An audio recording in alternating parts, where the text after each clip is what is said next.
What's the one thing all great teams have in common? Great coaching. Try to suck up to me, everyone. I'm Gordon Bombay, the new hockey coach. All right, let's go! Line B, come on! We're Team USA, gathered from all across America. And we're gonna stick together. You know why? Because we are ducks, and ducks fly together. It's the Quack Attack Podcast. Hey, everybody. Well, we don't really practice per se. I'm Mike, that's Tommy.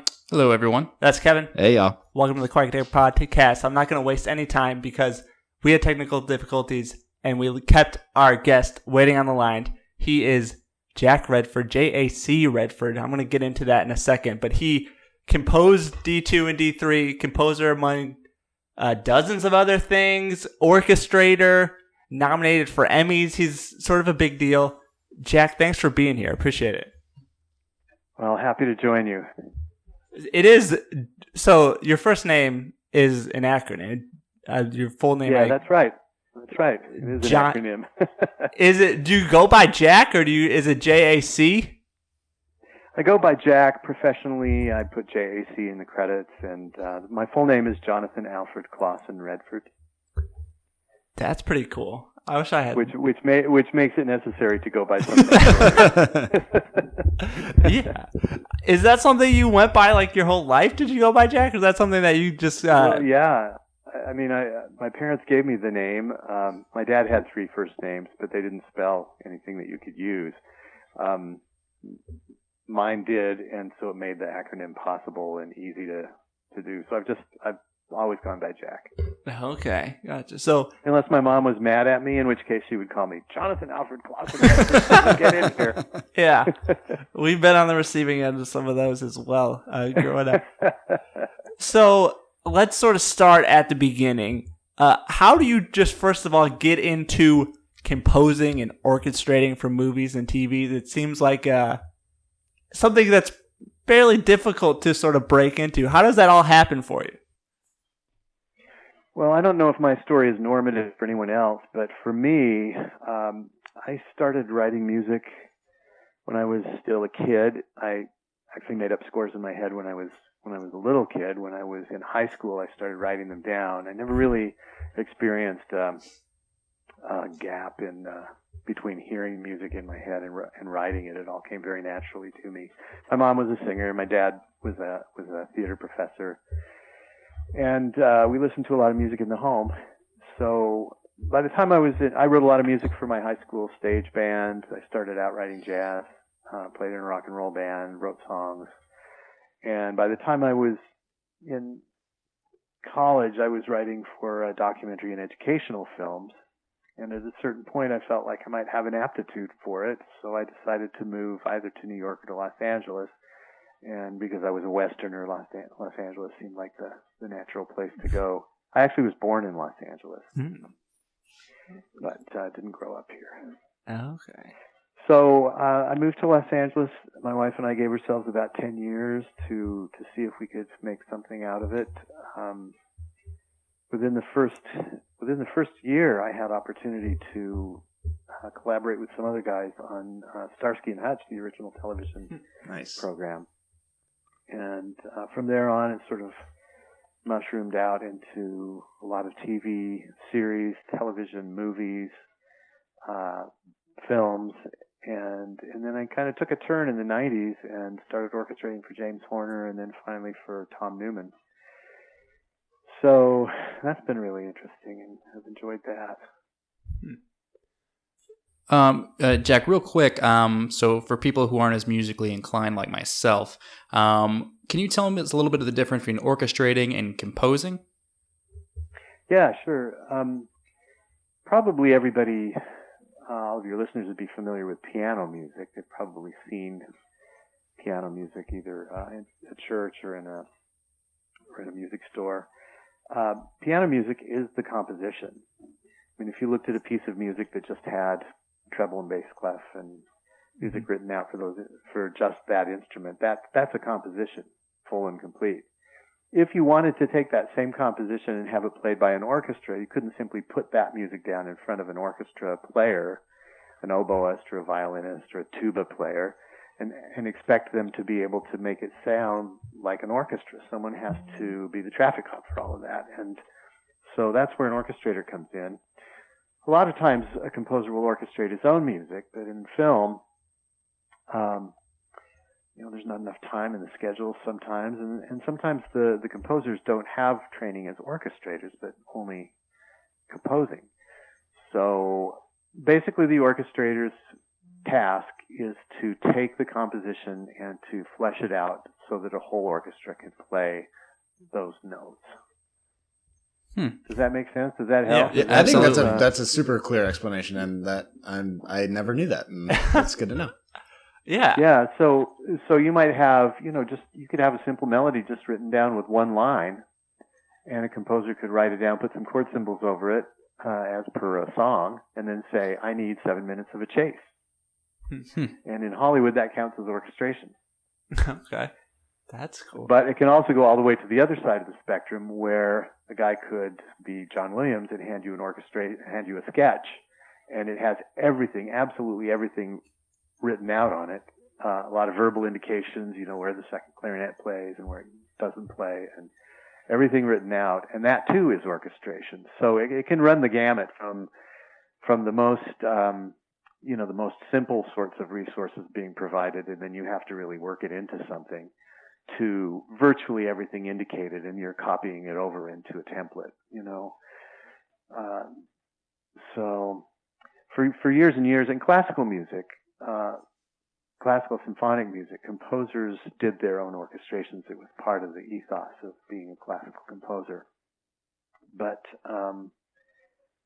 in Hollywood, a lot of those tasks have to be divided up amongst different professionals in order to get the job done on time, and so that's how it works out. How does that relationship work with somebody who like scores a film, or what is the difference there? Well, it takes someone who composes primarily on MIDI instruments. Doesn't necessarily write the music down on paper.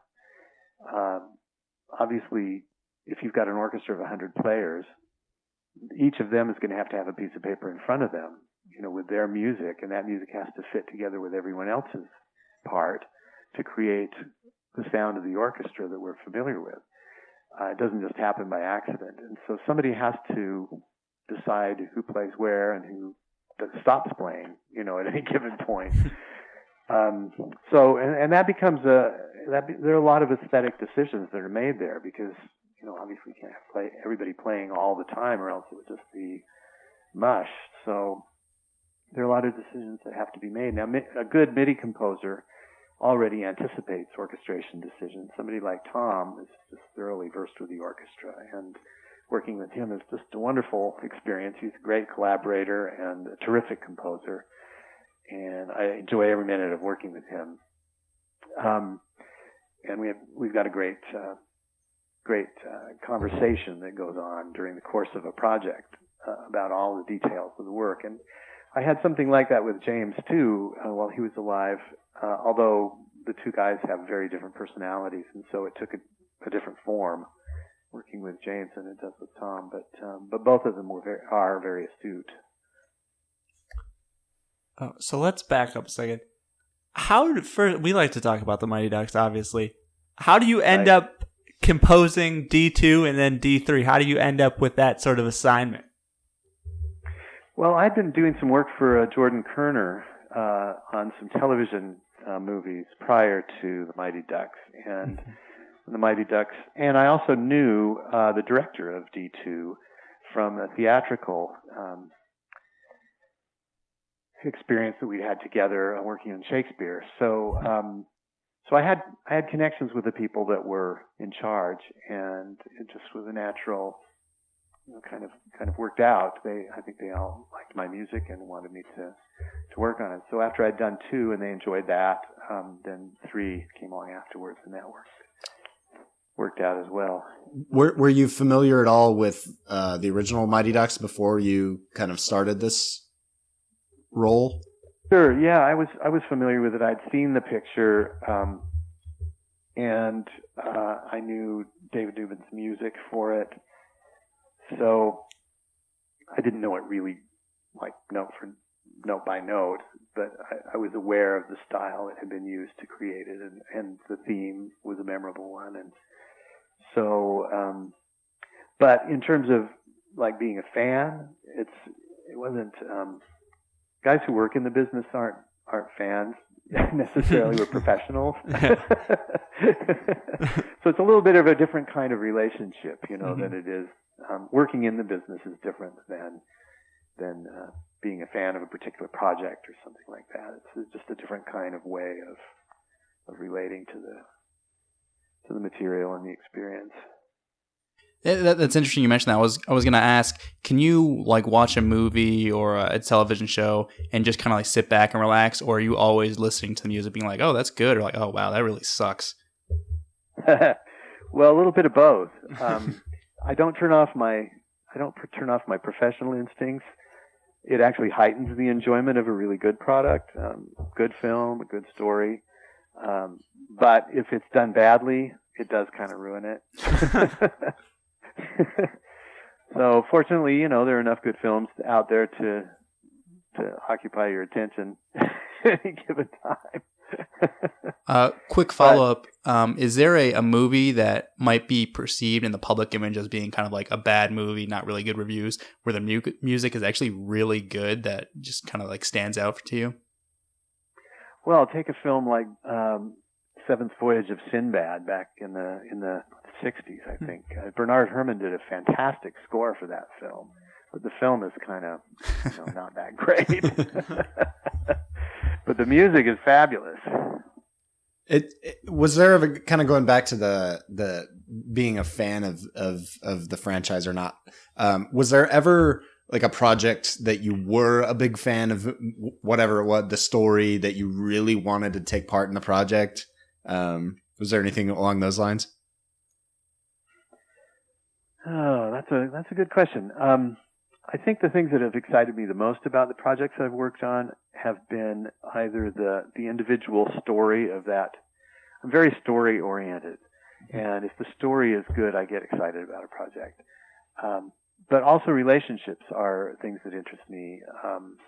If the combination of people that are working on the film are interesting people and have made things that are interesting beforehand, then I get excited about it.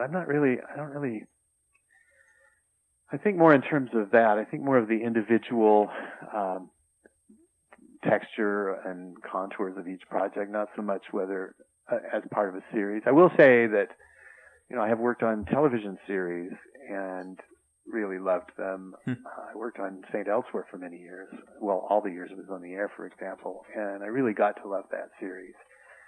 And that was a real joy to work on that. Nominated for 2 Emmys for St. Elsewhere. You talked about this a little bit, but you said you were familiar with David Newman's score in D1. How much did you go back and sort of study what he did before you go into D2, or do you want a whole new sort of your own sort of take on it? Do you look at that a lot, or is that just something you sort of have in the back of your mind?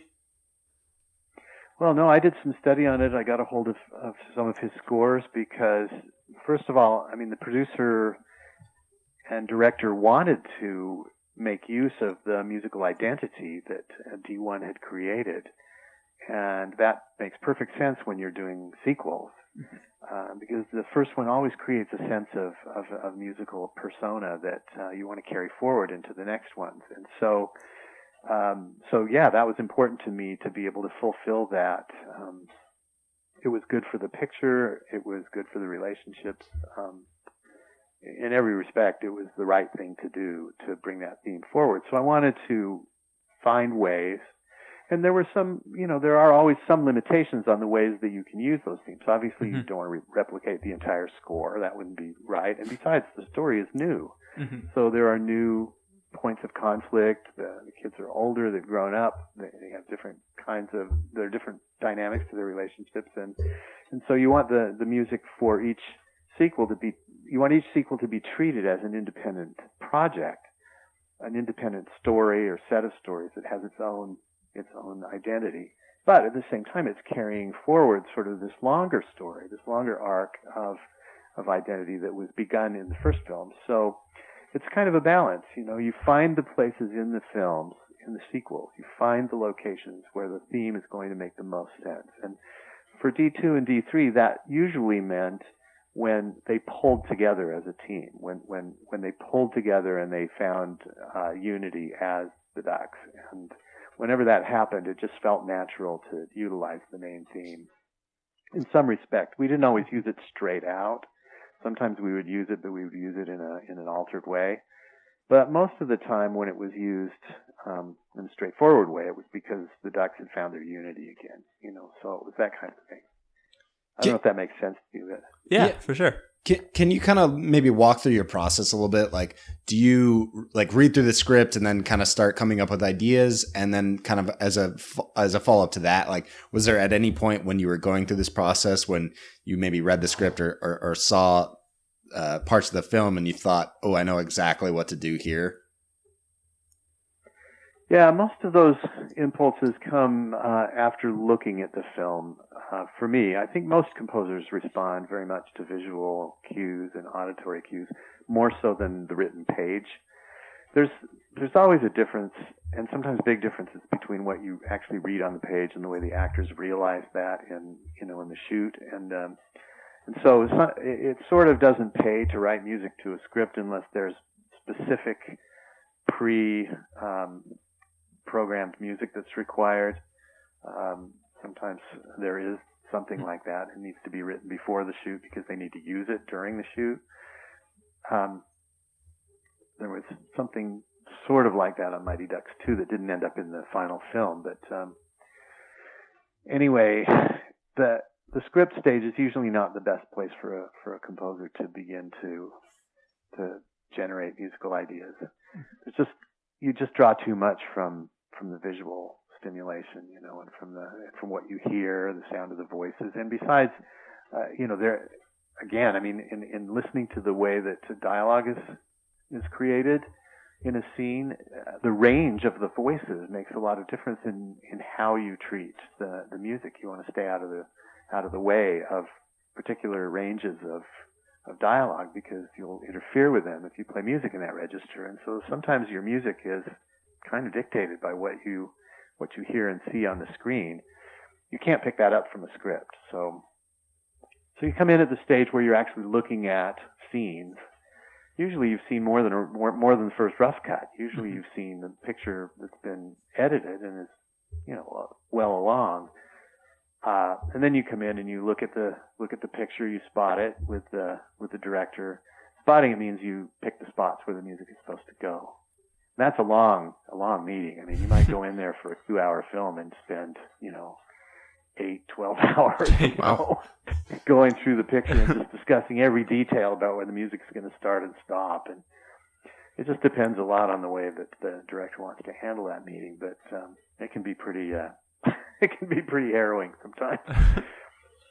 Anyway, once you have the idea of where the music's going to go, you go back home and you start tinkering with it. And I'm a pencil and paper guy. I write on paper and then enter data, in the computer afterwards. But I like to generate my ideas, away from an instrument,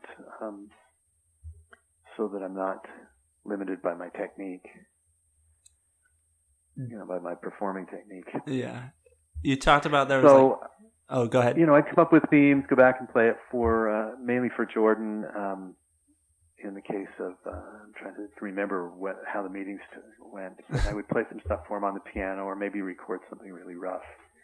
This was back in the day before mock-ups had become so developed. And, and he was, when he was happy with something, he'd let me know. And so then I'd go home and begin to work on the individual scenes.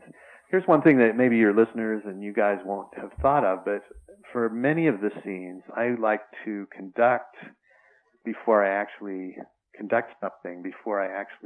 write the music to a scene. I like to just move my hands with the scene. Oh. Because I want to pick up the rhythm out of the scene instead of imposing a rhythm on it.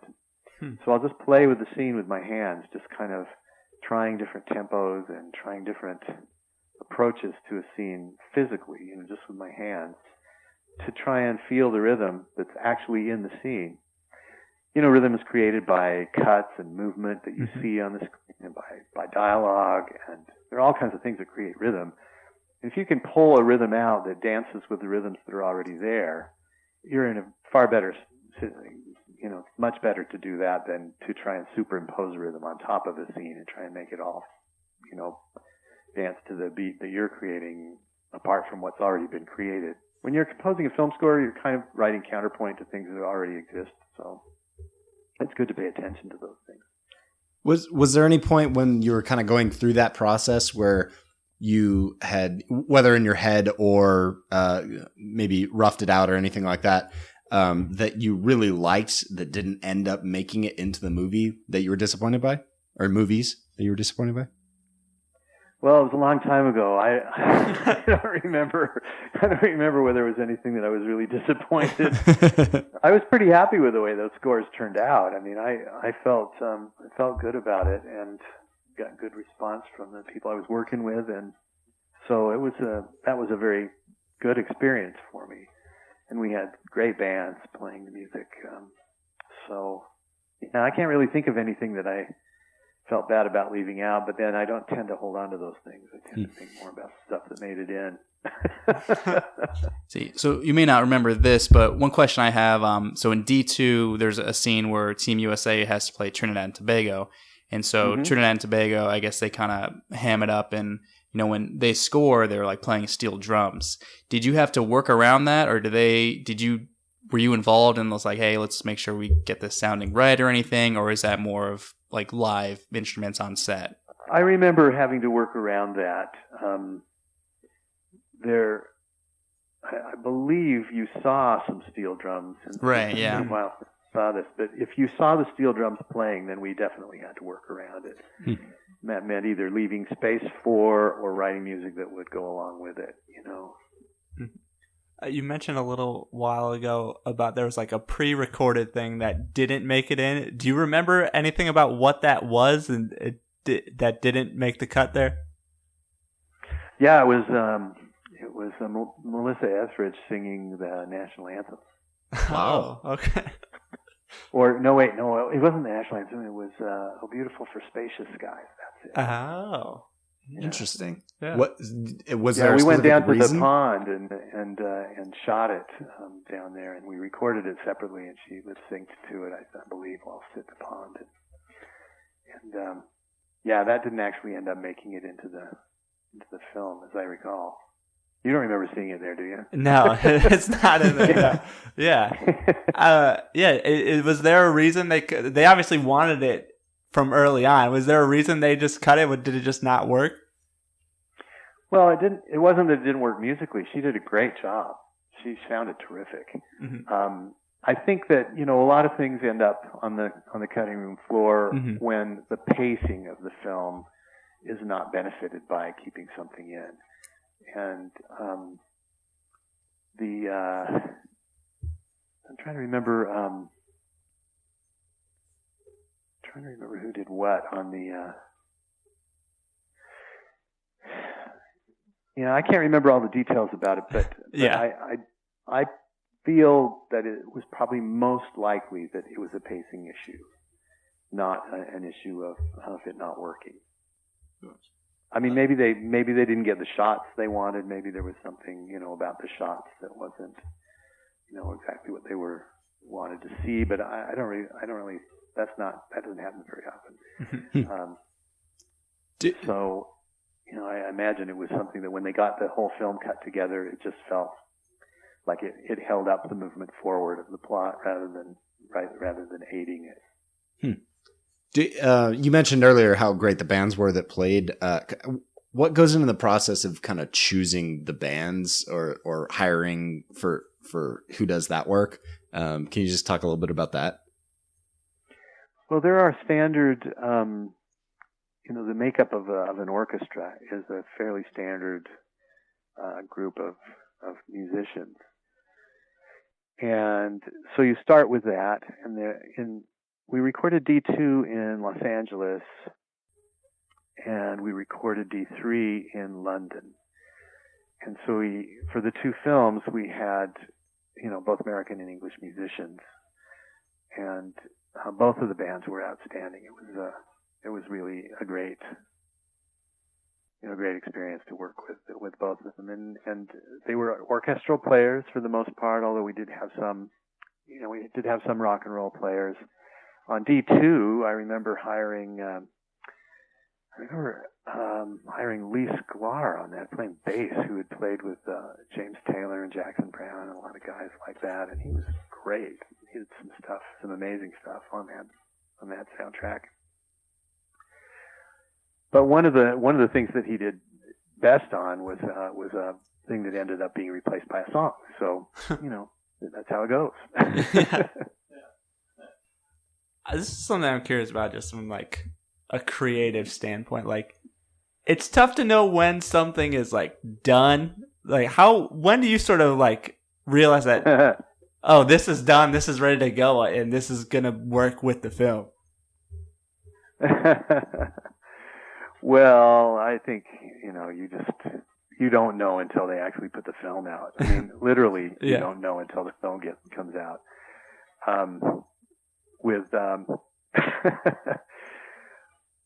Because I mean, like for example, on Avatar, I mean, we did that pterodactyl helicopter fight 13 different times in the course of that film, and when I went to the movie to see the film when it was released,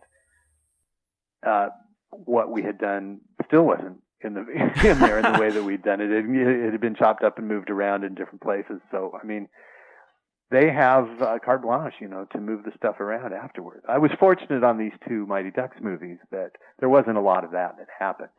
They kept the cues in the film pretty much as they'd been created, and the things that I put in that were replaced by songs, I knew that there was a chance that there was a song in those locations, but I wanted to give them the chance to have, if the song didn't work out, I didn't want them to be up a creek. I wanted them to have something that would be, workable and help the scene and be related to the score, so that if the song didn't work out, they wouldn't be stuck. Mm-hmm. Mm-hmm. And sometimes you do that. I mean, you have to be willing to write music that won't necessarily, stay, because you're doing a job. You're trying to help them out, have a score they can work with. Does anything stick out in your mind that was like you thought was particularly great, that in any film, regardless of what it was that you worked on, that didn't make it in, that you were just kind of bummed about? No, I can't remember anything in particular from those two films. What about other films that you've worked on?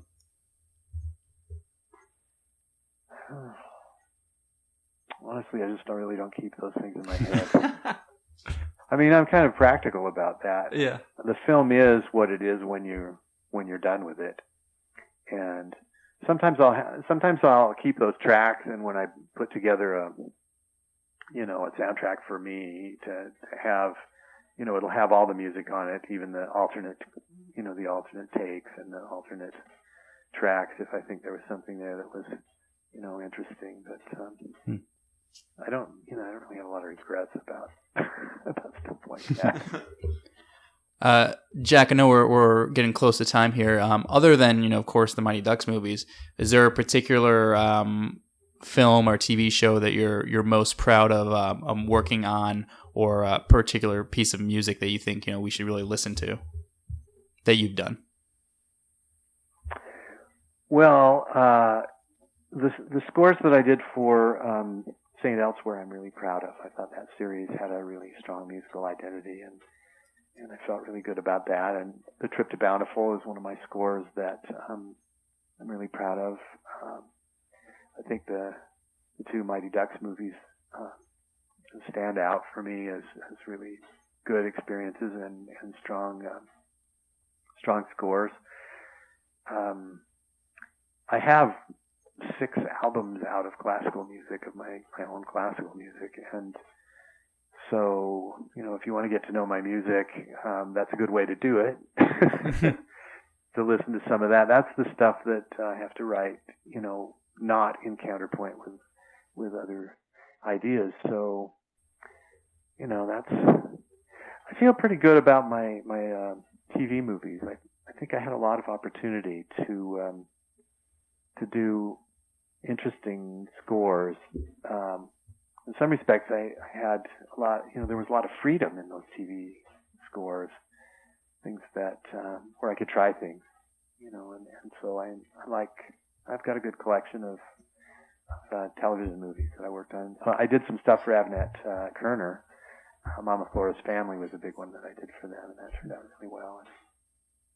And is there an artist or composer who has really kind of influenced you, or you kind of like to draw inspiration from their work? Well, yeah. The whole. If I started down that road, I listen to a lot of music. I love classical music. I listen to early music, and I listen to contemporary English and American composers a lot. I listen to, everything Bach, Beethoven, Brahms, the whole nine yards. I'd say, 20th century Stravinsky, Shostakovich. Gosh. How can I start? I'll leave somebody out. I'll leave a ton of people out. It's they have influenced me the most. In the area of film, I would say that Bernard Herrmann has been a big influence. John Williams, I think, has been a huge influence. I love the music that I've been able to work on with Tom and with James. Those were two composers whose music I really enjoy, as well as enjoying the working, process with them. And enjoyed working with Randy when I was orchestrating for him too. He's terrific. So Randy Newman, that is. So yeah, I like music. I like listening to all kinds of music, and I just have never grown tired of it. Is there anyone doing it particularly well right now? Maybe like maybe an up and comer in the industry that you can think of that you can maybe call out? Well, I think Tom is the first guy whose name I would put up there. I think he's writing fabulous music, and the most recent thing that we did together, Victoria and Abdul, is a wonderful score, but his scores for Saving Mr. Banks or Bridge of Spies or Finding Dory, they were all really spectacular scores. So, I have to say, listen to Tom Newman's music. It's pretty cool to hear it described that way, because that's such a wide range of genres. Yeah. So it's pretty cool to kind of see that, how it's pretty consistent across, regardless of genre. Yeah. He writes in a lot of different styles. I don't know if you ever heard his score for The Good German, but it's vastly different than the score, say, for Finding Dory. But that same quality of composition is there, and it's a spectacular score and completely different than what you would think of as a Tom Newman score. So one of the things you did, you orchestrated the score for Skyfall, which had the Oscar-winning Adele song there. Are you in the room when she's singing? How does that work? Well, I was the arranger for that. I arranged and conducted that song. So I wasn't in the room when she recorded it, because the way songs are done now, you do the pre-recording in advance of the arrangement. And so she came in and laid her tracks when I wasn't even a gleam in the producer's eye. So it was well before the arrangement was thought of. But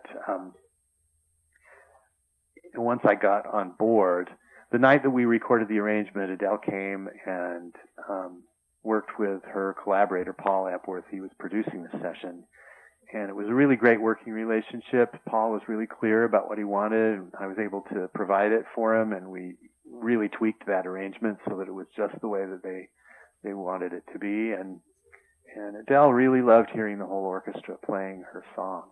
She was a co-writer on the song as well as being performer, and went into the booth at one point, and it was kind of the first time she'd heard a full orchestra playing with one of her songs in that same way, or at least with a Bond song. And she was really quite moved by it. I think she loved the sound of the orchestra, and it really, touched her. So I was grateful for that I, hadn't spoiled her experience. There was something that she really liked, and I wanted them to be happy with it. So, yeah, no pressure there. All right. Yeah, it was a lot of fun. All right, Jack, we do this thing called the Quack Question, where fans send us in questions. We try to answer them. So we ask for questions related to you. And so Kevin has a Quack Question for you right now. I think I'm gonna do two because they're two pretty good ones. So the first one comes from Brian, who's at bberg19 on Twitter. This question is, how challenging was it to score D3, which is still a kids movie, but far more serious than D2? How did you reflect this change musically? I don't treat any of the films as kids movies. Any of the films I work on, I treat them as stories about people. Mm-hmm. And if the people are younger than other people, it doesn't, that's a factor obviously in their characters, but it's not an overarching, doesn't make an overarching, in other words, I don't write down for kids. Mm. I try and treat the dramatic situations and the stories in the way that particular drama or conflict or character development ought to be treated in the moment. I don't really think of, this is a kid's movie, so I've got to, do something different because it's for kids. I try and treat everything about the film with, with serious intent, and try and approach it as the film needs to be approached. The film tells you basically how it's supposed to be treated, and so I try to take that seriously and be attentive to all those things. I don't really try and write down for kids. I just try and write honestly. That's pretty cool. I'd never really thought of it that way. Yeah. Our second question comes from our friend Bobbylemare, who's at airlemare on Twitter. And his question is, did you know you struck gold after coming up with the song for Han's funeral? I didn't really know that. I didn't, I just tried to treat that scene with the respect that it deserved, I tried to write something that would have some heart and soul to it, and that would, I tried to dig down and feel how I felt when I've lost a mentor, or how I would feel if I'd lost that mentor, and what that would mean to me, and try and pull something out that would be honest emotionally about that situation. I've been to enough funerals now to have some inkling of what grief feels like, and so I wanted to, but it wasn't a grief without any hopefulness, because he left a great legacy, and so I wanted to be grief that was tinged with some sense of hope as well, or at least of grief mixed with gratefulness for the kind of man that he was and the legacy that he left. Well, bravo, because it is a fantastic scene. Well, thank you. All right. Jack, we have so many questions, but we're already over time, so we're going to let you go here. The things I will tell the listeners, jackredford.com. That's J.A.C. Redford.com. You can learn about Jack there. You can buy some of the scores he was talking about that he writes for himself and stuff like that. That's all at the store. Go there. For us, thequackdeck.com, at quackdeckpod on Twitter, facebook.com/quackdeckpod. Go to iTunes. Give us 5 stars. Tell us your favorite musical moment in the Mighty Ducks. And remember, ducks fly together. Ducks fly together. Quack, quack.